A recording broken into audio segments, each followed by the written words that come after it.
Intuitive Entrepreneur Show, where we bring enlightened entrepreneurs, coaches, and influencers together to discuss cutting-edge topics for the world of relationships, culture, business, and spirituality. Here's your host, Max Anjanetta Jones. Hello, everybody, and welcome to Carol's Courage to Confidence segment of the Intuitive Entrepreneur Show. Now, those of you who know me say courage to confidence because if you have a little bit of courage, and I know you do, and you hire a good coach like me, we're going to quickly get you from where you are to where you want to go. Now, I'm excited about our first guest today, and I'm not going to introduce her yet because you also know what? I'm your weather girl. I'm looking outside, and it's a little bit cloudy here in what's normally beautiful, sunny Fort Lauderdale, Florida. And we've been having a lot of afternoon storms and rain, so I know it's going to be coming again. So we get to, take the rain with the sunshine, right? So our first guest today is Miss Libby Triolo. I hope I pronounced that correctly. You did. Good job. Fantastic. Libby, when you introduce yourself, make sure and tell us where you're chiming in from and what the weather's like where you are. Hi, I am Libby Triolo, and we're here in Colorado. We also have been having a ton of rain. It was finally sunny, like seasonably sunny yesterday, and now it's a little cloudy, and I think it's going to rain again. So same thing, but everything's green, so I'll take it. Fantastic. And how long have you been in Colorado, and what part of Colorado? I'm a Colorado native. I've lived here my whole life. And I grew up in Fort Collins, and now I live in between Denver and Fort Collins. Oh, So fantastic. yeah. Well, I read a little bit about the information that you sent in, and all I'm going to tell people is that you're a therapist and an empowerment coach. You tell us a little bit more about what you do and how you got started in what you do. Okay.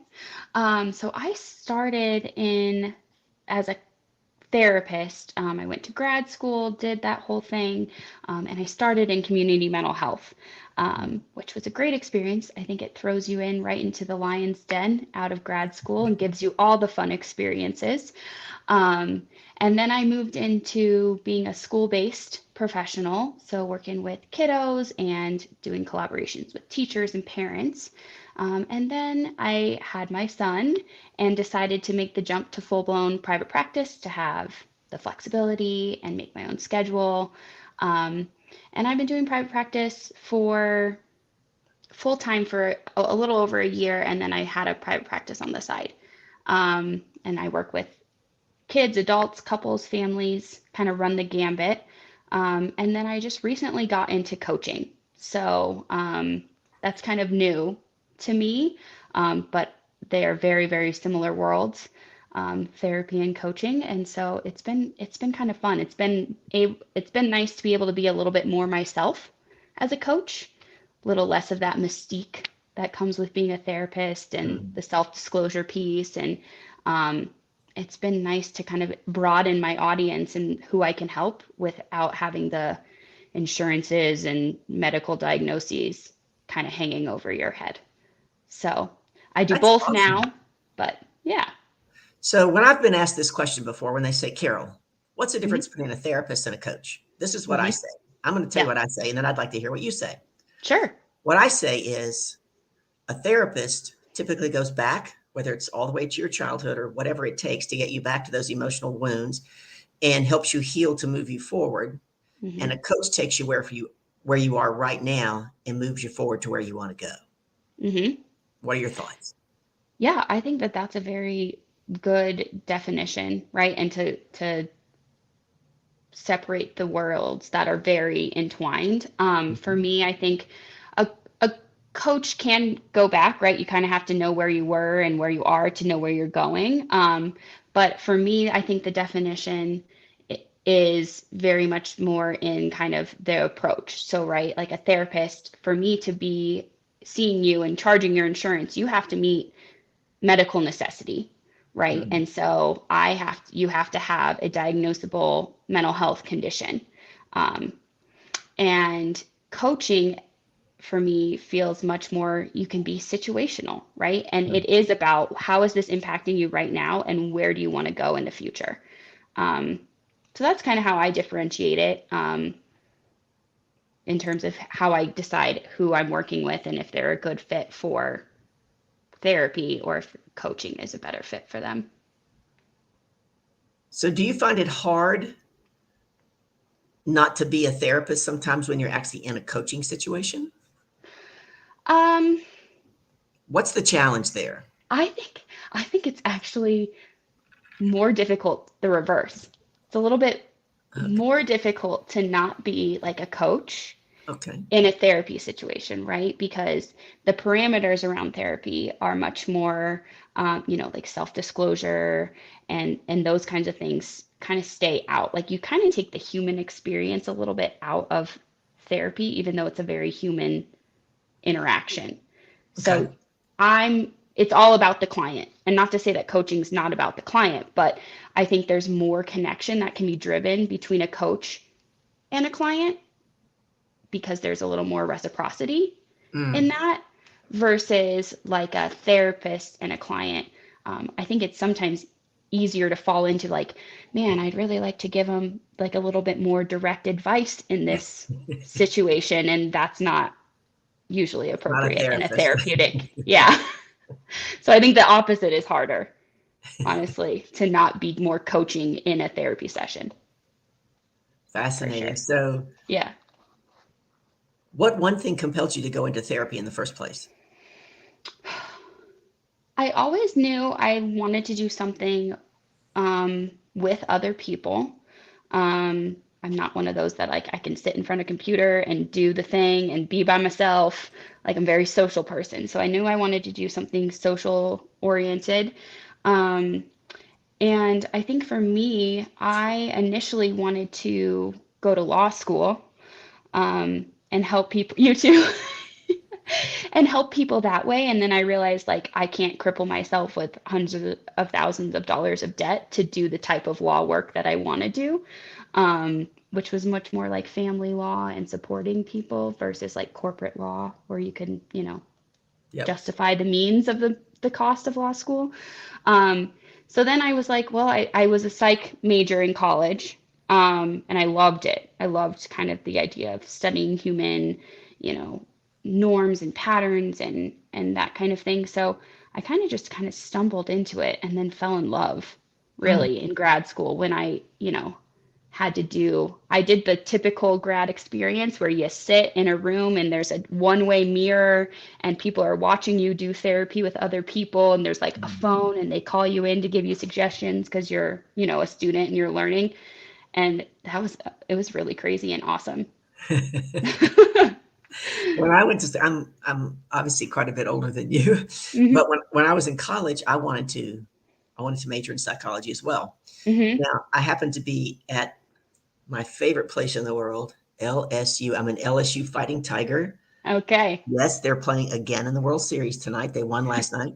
That's awesome. And I went there on tennis scholarship, so I was an athlete. Cool. Yeah. And there was only one Psych 101 class, one. I'll never forget this man's name. His name was Dr. Hoffeld, and he wrote his own book. So his book was the foundation for the Yeah. class. Now, he did not like athletes. He Mm. really didn't like female athletes. And he really didn't like the fact that athletes who were on scholarship got to skip class to go do their thing. The thing. Yeah.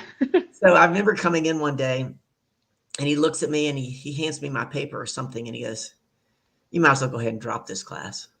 I'm like, now you're talking to someone who made the dean's list like 8 times. I ended up being in mortarboard. Like I don't get C's and D's. Yeah. And he says, "Because the best you're going to get in here is a D. Maybe I'll give you a C." And I'm like what? This is an A. He just didn't want me in his class. Yeah. So I ended up dropping it. And there was no other way to become a psychology major but to go through his class. Oh, Now, this is he back in just the night. gatekeeped you out of it. Totally. Totally. But it is quite fascinating because oftentimes, Yeah. I've actually had people ask me if I'm a therapist. And I'm like, no, I've certainly done enough personal therapy work. Hmm. Thank Right. goodness we could just get Yeah. my family to buy into that, I right? know that's the hardest part. Oh, it's a challenge. I'm telling you. I remember back in August, I did a keynote at a large gala called Unmasking Mental Health. Hmm. First time I'd done a keynote speech at something like this, particularly, right? And fascinating, fascinating the response that I got, and fascinating that you brought up family lawyers. Mm, Because in my private practice, I've had great success with female family lawyers. I get them. I know what their challenges are, that kind of thing. So last year, I spent tens of thousands of dollars in time and money interviewing 30 of the top female family lawyers across the country, right? I was going to write an article for Forbes magazine, and that was the entree into me setting up a high-end mastermind okay. specifically, right? And it was incredible. I had all these pros that I was bringing in, and they're like, "Oh my God, you're doing that, and you're doing that, and you're doing."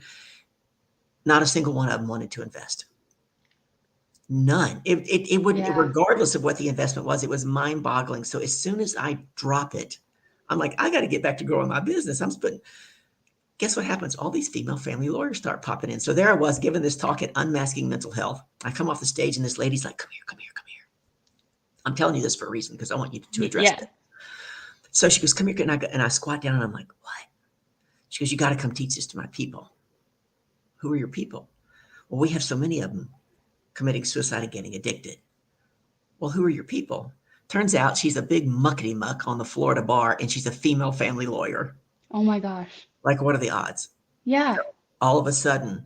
So talk a little bit about that, what you know, your experience, since you thought about that, and do you address much of that as far as addiction and suicide in your practice? hmm I am not focused so much on addiction. That's not my area of expertise. I Okay. think I deal with it much more from the family side. So Okay. the person I'm working with has been touched by addiction, but they're not the person addicted. Okay. So they're the daughter or the wife or the brother, whoever, right? Right. And so dealing with it from the lens of that, right? They don't have control over this person seeking treatment, addressing their addiction. So they're really working through like, what does that look like for me? How do I watch this person I love go through and continue to engage in this behavior, which does in turn impact me, but I have no power and control over the choices they make because we don't, right? We have no power and control over the decisions, the choices, the reactions anybody else has. We Right. can only control our own. Yeah. So that's how I work with addiction. Suicide is much more touched in my, practice. I've worked with teens, kids, Mm. um, adults. Um, Thankfully, I have never had a client who has completed a suicide. Good. But yeah, evaluating suicide is happens to me every week. Yeah. It How used do to you happen how a do you lot how in do you not school take too. that home at night, or do you? And you challenge. I think it's hard, I think. I think I see it less now in private practice than I did when I was working in community mental health and in Mm. schools. The acuity of those clients was a lot higher, right? There was Right. more risk, especially in schools, because speaking of family, I'd have a kid that's going through something and some parents are great. They're supportive. They're like, whatever my kid needs, I will do it.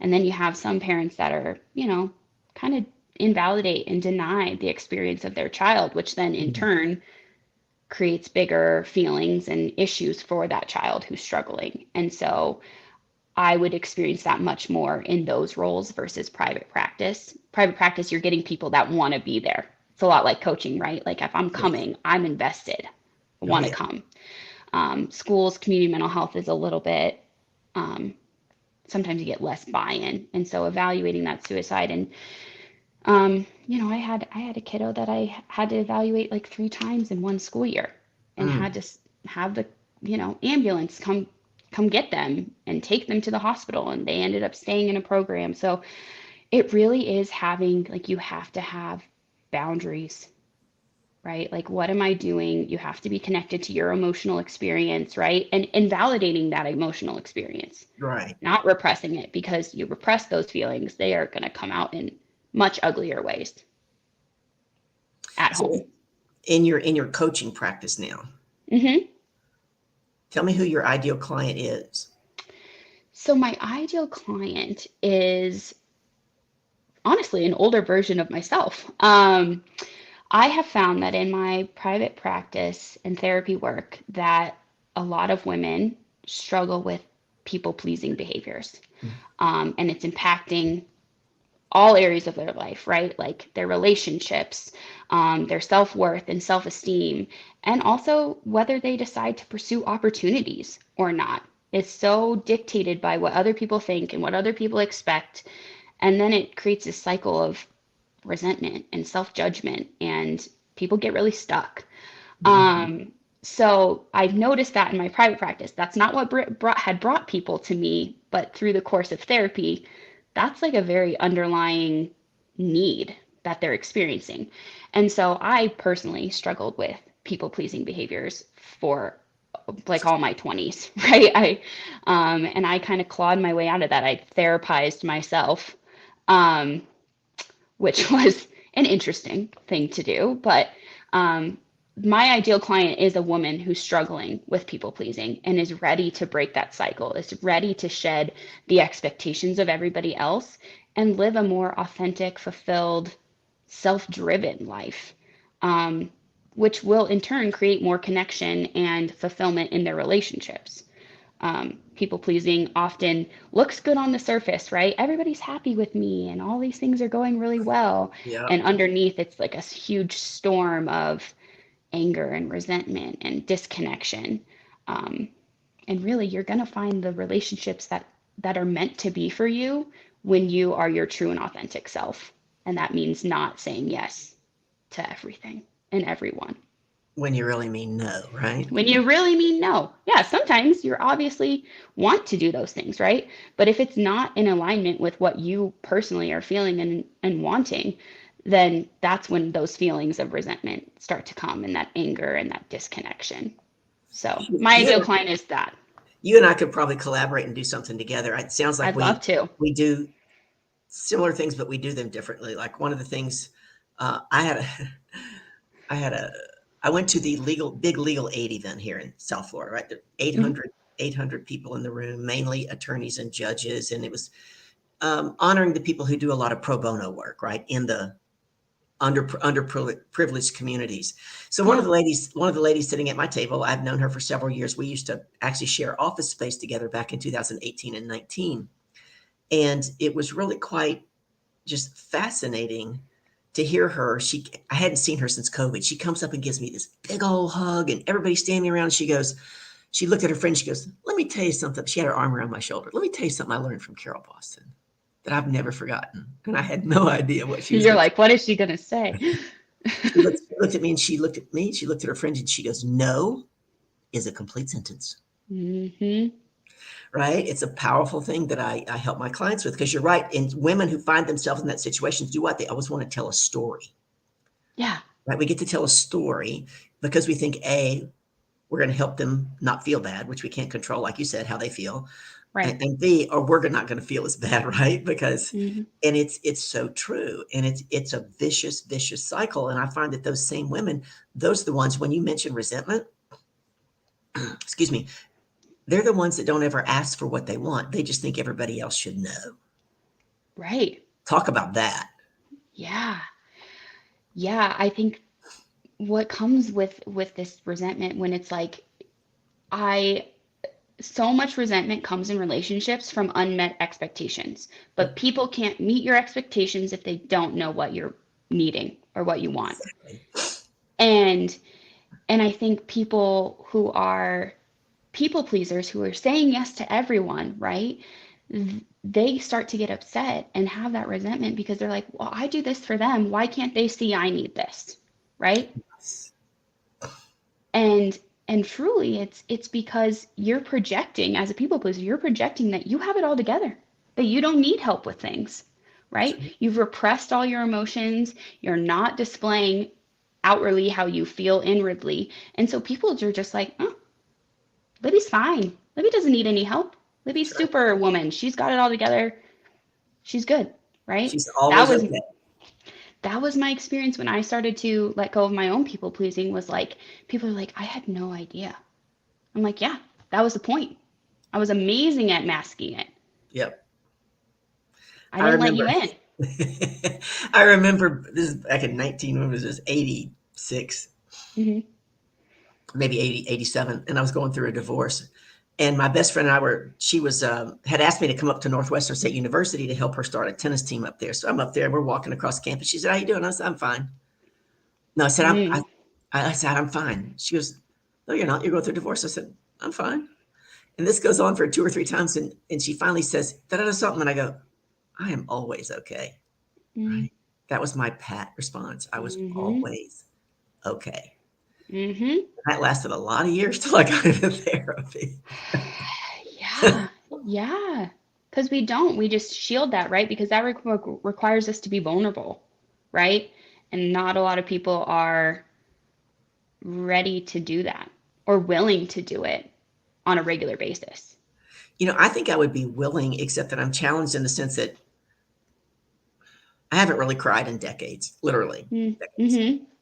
Maybe 90 seconds here or there when my kitty cat died, Oh, right? yeah. And a lot of that comes from my upbringing. Mm. And, Absolutely. in my therapy work, just looking back, I can remember my dad. I mean, he was whipping my ass with that belt. And I turned around, looked at him. I said, "You will never make me cry." Mm. And it was like that became so embedded.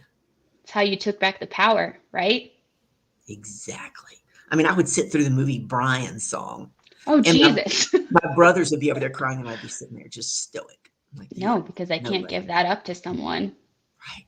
And even though I Yeah. know now as an adult, that it's much healthier to cry, getting Yeah. there is a huge challenge. Mhm. As a matter of fact, I don't know that I've ever shared this publicly, but I remember back in the 90s, a good friend of mine died of AIDS, and he had totally cut me out of his life. He wouldn't let me come see him. We would go knock on his door, and he would just shut us out. Yeah.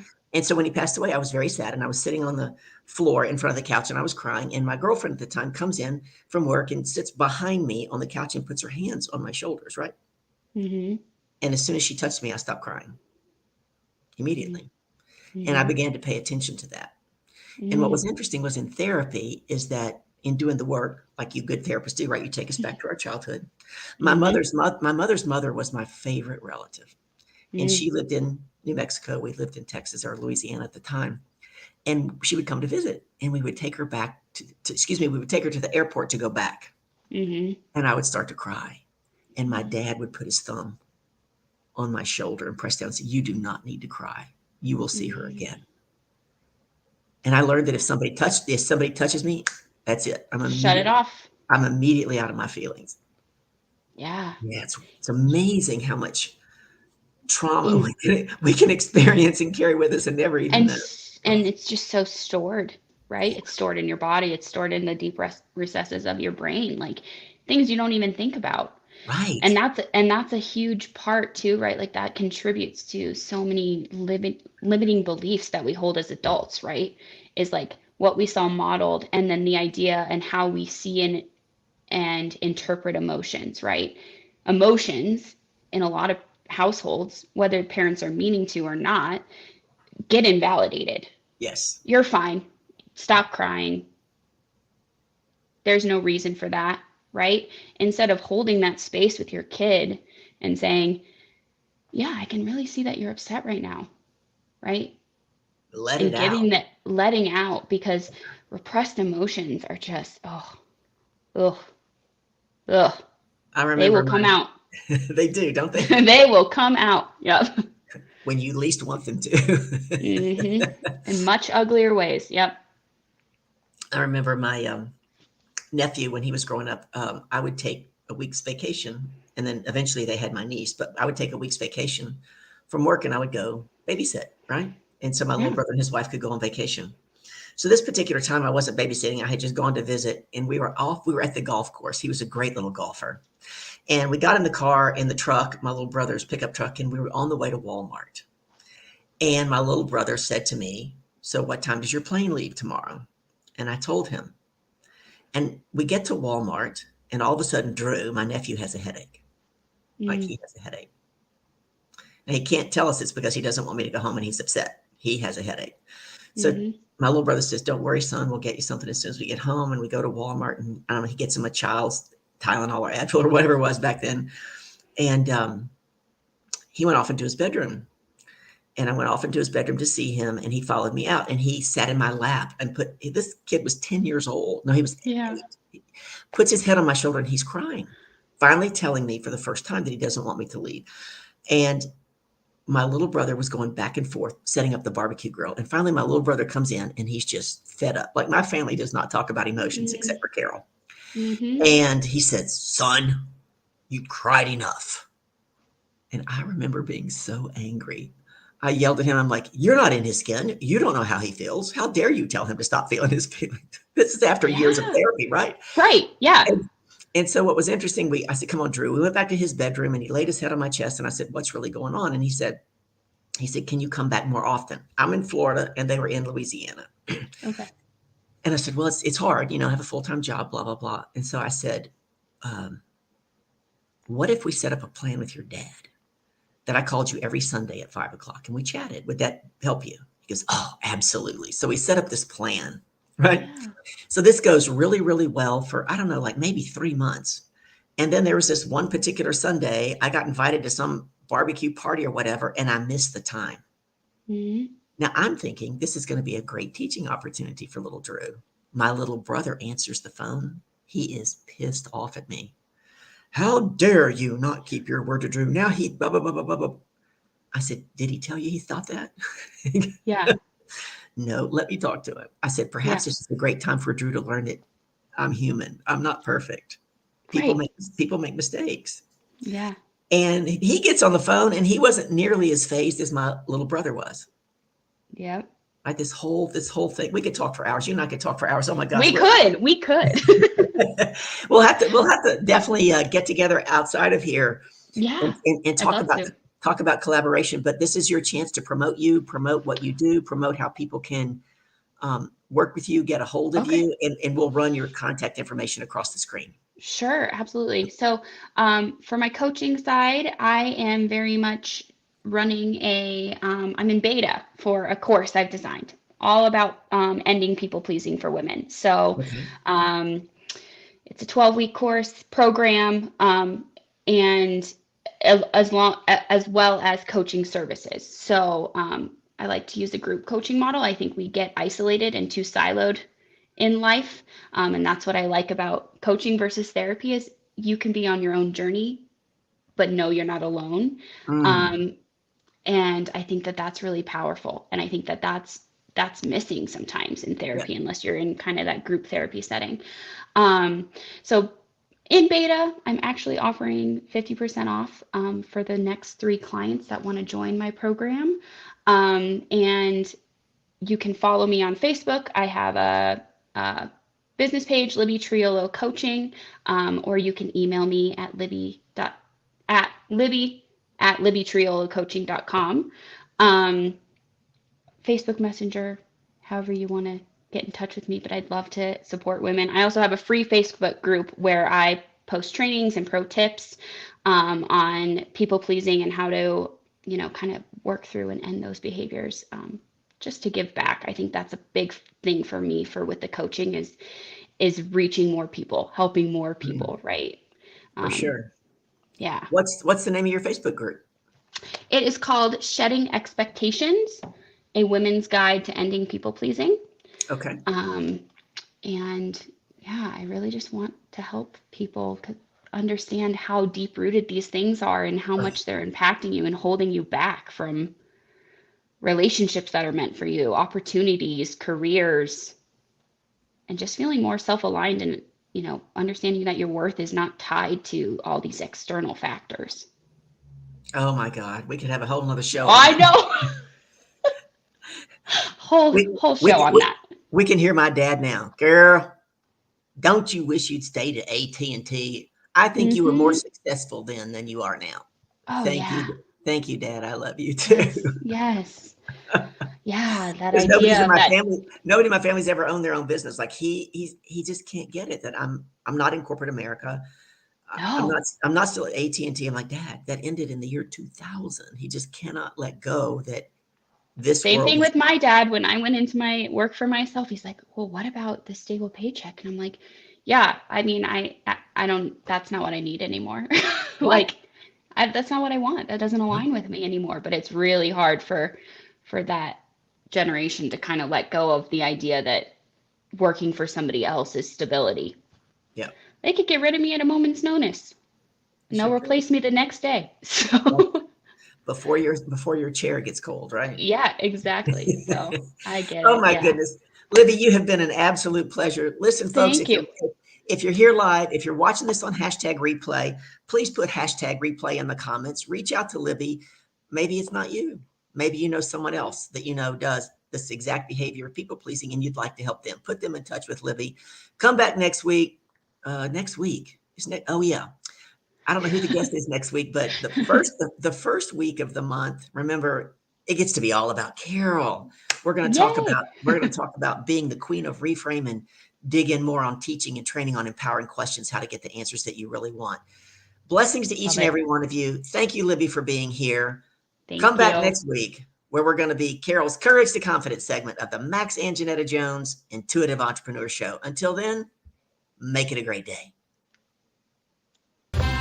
The Intuitive Entrepreneur Show is hosted by Max and Janetta Jones and is brought to you by Life Coaching Today magazine, empowering your health, business, and life. This has been a production of True Awesome Life Productions, who asked, what does your true awesome life look like? Start that journey today at trueawesomelife.com. For more information on this or past episodes, go to the Intuitive